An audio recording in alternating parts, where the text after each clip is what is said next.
जय माता जी।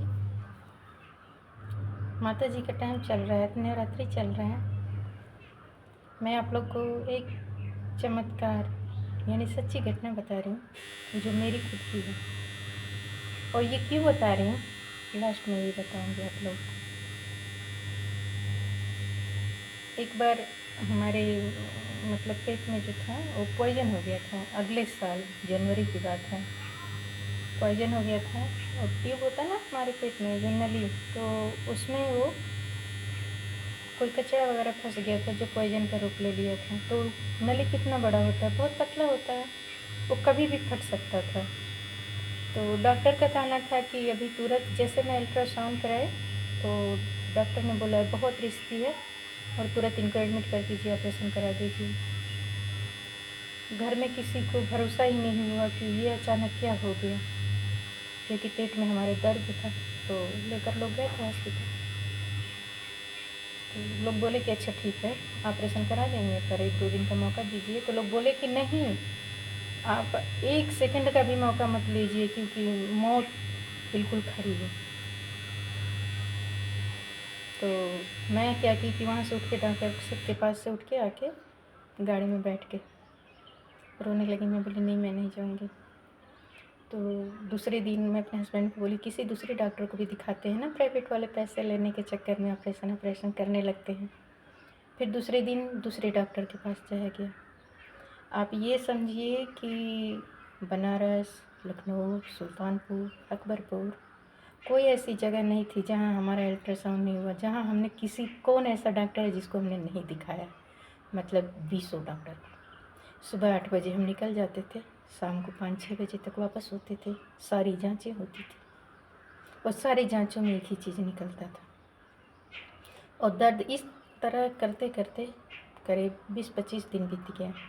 और खाने में क्या था कि बिल्कुल पेय पदार्थ, नारियल पानी, जूस, अनार का दूध, लिक्विड चीज़ें ही थी। क्योंकि कोई भी चीज़ ऐसी नहीं खानी थी, लिक्विड चीज़ें हैं तो नली में से किसी तरह पास हो जाएंगी, कोई और चीज़ रहेंगी तो उसमें फंस जाएंगी और ज़्यादा खतरा था। और फैमिली के लोग इतने परेशान थे कि बस पूछिए मत। सब लोग कहते थे नहीं, आज सामान पूरा लेकर जाते थे हम कि आज ऑपरेशन हो जाएगा, पर मैं रोने लगती थी। मेरी ये हालत है कि मैं एक इंजेक्शन भी नहीं लगवाती। अगर एक इंजेक्शन कभी लगना पड़ जाए, हमारे फैमिली डॉक्टर हैं तो पहले ही वो हाथ खड़ा कर देते हैं। पूछते हैं, लोग कहते हैं कि डॉक्टर साहब घर पे आ जाइए, ये परेशानी है। तो पूछते हैं किसको है, तो अगर मेरा नाम सुन लेते हैं तो कहते हैं भाई मैं तो नहीं आऊँगा। बहुत उसको दर्द होता है, ठीक है। और दवा जब खाने की बात होती है तो एक दवा तो जब भी मैं खाती हूँ एक दवा मेरा नुकसान होता है, क्योंकि वो आधे गले के पास जाके फिर बाहर निकल आता है। तो दूसरी दवा डांट फटकार से खाती हूँ। तो मेरा ये हाल है। और यहाँ ऑपरेशन कराना है। पूरी पूरी रात मैं रोती रहती थी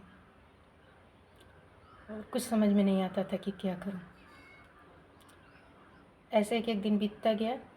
फिर मुझे लगा कि नहीं, सब लोग घर में बोलने लगे। देवर लोग इतने गुस्से थे कि सिर्फ मुझे मार नहीं दिए थे, मैं बड़ी थी, नहीं तो क्या क्या शब्द नहीं कह दिए थे कि क्या उन लोग को लगता था कि क्या बोल दूं कि भाभी तुरंत एडमिट हो जाए और ऑपरेशन करा लो।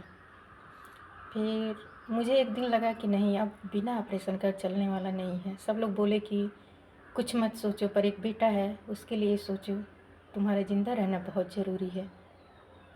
तो फिर मुझे भी लगा कि नहीं, सब बहुत दिक्कत में हो जाएगा।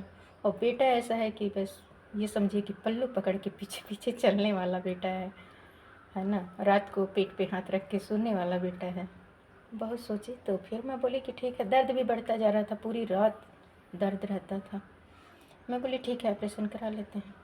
और ये सोचिए कि मैं जिस डॉक्टर के पास जाती थी तो डॉक्टर कहते थे कि पेशेंट को बुलाइए। जब मैं जाती थी तो डॉक्टर को यकीन नहीं होता था कि मैं पेशेंट हूँ। कहते थे अरे, अल्ट्रासाउंड देखते थे कि अरे इतना बड़ा रोग है और ये नॉर्मल ढंग से चल क्या रही, नहीं नहीं ये पेशेंट हो ही नहीं सकती है, या तो फिर जांच में गड़बड़ी। फिर अल्ट्रासाउंड करते थे, जाँचें करती थी, फिर वही रिपोर्ट आती थी।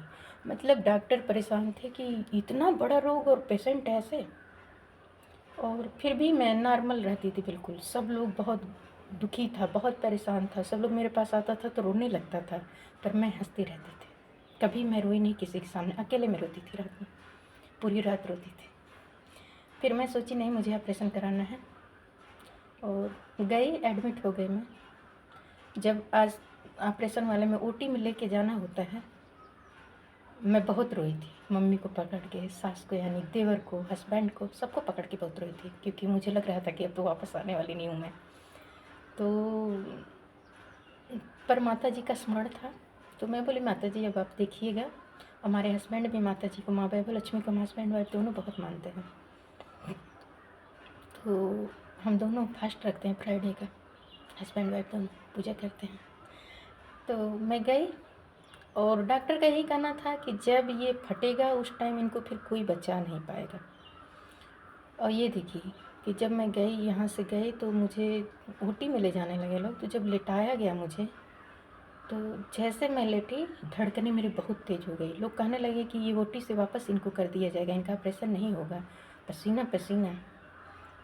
तो सब लोग कहे कि, हमारी सासू माँ कहें कि ऑपरेशन से पहले इंजेक्शन लगता है ना, तभी हमारी सासू माँ कहें कि अब इतना सारा पैसा भी जमा हो गया, क्योंकि ऑपरेशन का पैसा पहले जमा हो जाता है, और ऑपरेशन भी नहीं कराओगी, तकलीफ़ में भी रहोगी। तो हमारे हस्बैंड ने यही कहा कि पैसा तो बहुत जाएगा, आपके बराबर भी खर्च करना पड़े तो होगा, पैसे की आप टेंशन बिल्कुल मत लीजिए कि पैसा चला गया।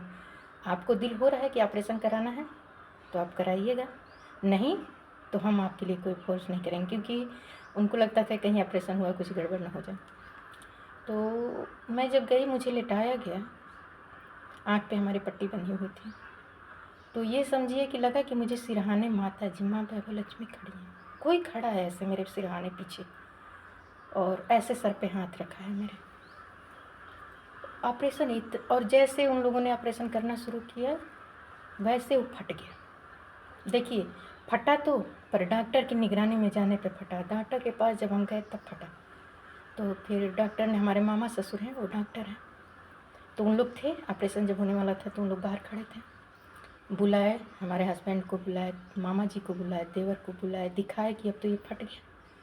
तो उन लोगों ने बोला कि चलिए कोई नहीं, हमारी किस्मत होगी तो ये हमें मिलेंगी, नहीं होगी तो नहीं मिलेंगी, आपका जो काम है वो आप करिए, क्या किया जाए, फट गया तो फट गया। तो सबके मुंह पे सिर्फ वही माता जी थी। और जितने लोग मेरे साथ गए थे ऑपरेशन थिएटर में, समझिए कि सब लोग वापस आ गए थे, और मुझे रुकना था, क्योंकि लोगों का कहना था, पहले ही डॉक्टर बता दिए थे कि इनका बहुत रिस्क है, इनको 2-3 घंटे ऑक्सीजन में रखना पड़ेगा। और जब वो फट गया तो शरीर का पूरा ब्लड निकल गया। पर ये समझिए कि ऑपरेशन बहुत अच्छे से हुआ, और ब्लड मुझे चढ़ा था पूरा, बहुत ज़्यादा, 3 लीटर करीब मुझे ब्लड चढ़ा था उस टाइम। हमारे हस्बैंड दिए थे ब्लड, और बाहर से भी खरीद कर भी आया था। और मैं आप लोग के सामने हूँ, अब इतनी सुई, ब्लड चढ़ रहा है, पानी चढ़ रहा है पूरा पूरा दिन, ठीक है, और इतनी दवा, मैं दवा भी खाई, इंजेक्शन भी लगवाई, ऑक्सीजन, फिर उसके बाद मैं जब आ गई अपने रूम में, तब भी ऑक्सीजन मुझे लगा। सारा कुछ माता रानी कैसे कर दी पता ही नहीं चला। मतलब जो कहा जाता है कि मौत के मुंह में से, डॉक्टर यही कहते थे कि अभी तक ये फटा क्यों नहीं। सोचिए, जो कि तुरंत फटने वाला, लोग कहते थे मौत अपने सर पे लेके चल रही है। तो माता जी की जो महिमा है ना, बहुत अपरंपार है। लोग कहते हैं कि आप माता बहुत मानती हैं भगवान को, मानना पड़ता है, क्योंकि भगवान के बिना हमारा कोई अस्तित्व नहीं है। आप भरोसा रख के तो देखिए भगवान पे, किसी एक देवता को आप अपना इष्ट देव बनाइए, और उन्हें सब कुछ सौंप दीजिए, अपनी ज़िंदगी पूरी उनके पे सौंप दीजिए। उनके पे कोई सवाल, उनके किसी फैसले पे सवाल मत करिए। आपकी लाइफ में खुशी है तो माता जी का आशीर्वाद है। आपकी लाइफ में बहुत परेशानी आ रही है, तो आप, जैसे आप जॉब कर रहे हैं, आपकी जॉब छूट गई है, चलो, आप ये सोचना चाहिए कि इससे भी अच्छी जॉब मुझे मिलेगी। हो सकता है इस जॉब में हमारी लाइफ में कोई परेशानी बड़ी आने वाली थी, जो माता जी ने हमारी जॉब छोड़ा दी, ठीक है। तो भगवान के फैसले पे कभी शक मत करिए, कोई सवाल मत उठाइए। आप ये सोचिए कि भगवान ने ये किया है, क्योंकि उनके बगैर तो पत्ता भी नहीं हिलता ना, तो उन्होंने अच्छा ही किया होगा हमारे लिए। वो जो कर रहे हैं उनकी मर्जी है, जन्म उन्होंने दिया है तो सब कुछ उनका है। और देखिए उनके पे छोड़ के आप कितने अच्छे से उपहार लगाते हैं, आपको पता ही नहीं चलेगा।